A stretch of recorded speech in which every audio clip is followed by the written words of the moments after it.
Aligarh Islamic scholar मौलाना कलीम सिद्दीकी की गिरफ्तारी के विरोध में एएमयू में मार्च। मौलाना कलीम सिद्दीकी की गिरफ्तारी के विरोध में आज अलीगढ़ मुस्लिम विश्वविद्यालय में जुमे की नमाज के बाद एक विरोध प्रदर्शन मार्च निकाला गया। छात्रों ने यह मार्च जामा मस्जिद से लेकर बाबे सैयद गेट तक निकाला। छात्रों का कहना था कि आज इस्लाम से जुड़े लोगों का उत्पीड़न हो रहा है।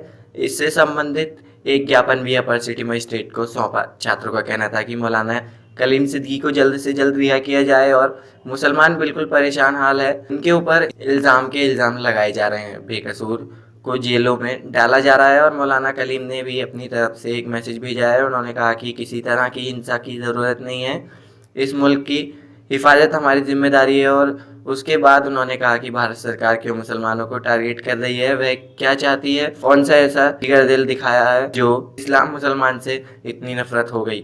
जहां देखो अगर वह सुकून की ज़िंदगी गुजार रहा है तो उसके साथ हिंसा की जाए, उसको टारगेट किया जाए। अशरफ नाम है मेरा।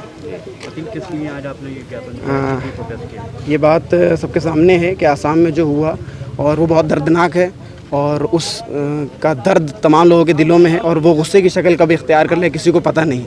ये संवैधानिक हक़ था हमारा जो हमने उसका इस्तेमाल करते हुए आज हम यहाँ जमा हुए हैं।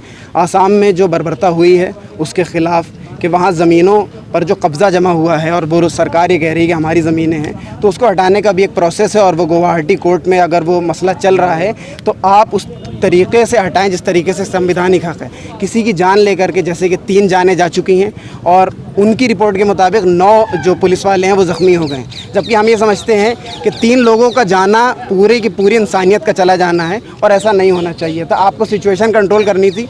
आप पैर पर गोली मार सकते थे, आपने सीने पर गोली मारी, ये संविधान पर गोली थी। उसके बाद मौलाना जहांगीर साहब की जो गिरफ़्तारी हुई, उमर गौतम साहब की जो गिरफ़्तारी हुई, ये गिरफ़्तारी को एक इत्तेफाकी नहीं है बल्कि प्री प्लान है। सामने 22 का इलेक्शन है। हमेशा से जब सरकारें अपने विकास को दिखा नहीं पाती हैं और वो विनाश पर पूरी अपनी 4 साल गुजारते हैं तो वो आखिरी साल में उसको धर्म का रंग देने की कोशिश करती हैं। और ये चीज़ें पार्टीशन से लेकर अब तक हमारे सामने आ गई हैं। हम यहाँ सिर्फ गुस्सा दिखाने नहीं आए, हम यहाँ सिर्फ ये कहने नहीं आए कि हम वहाँ से चलेंगे, यहाँ पे आके ख़त्म हो जाएंगे।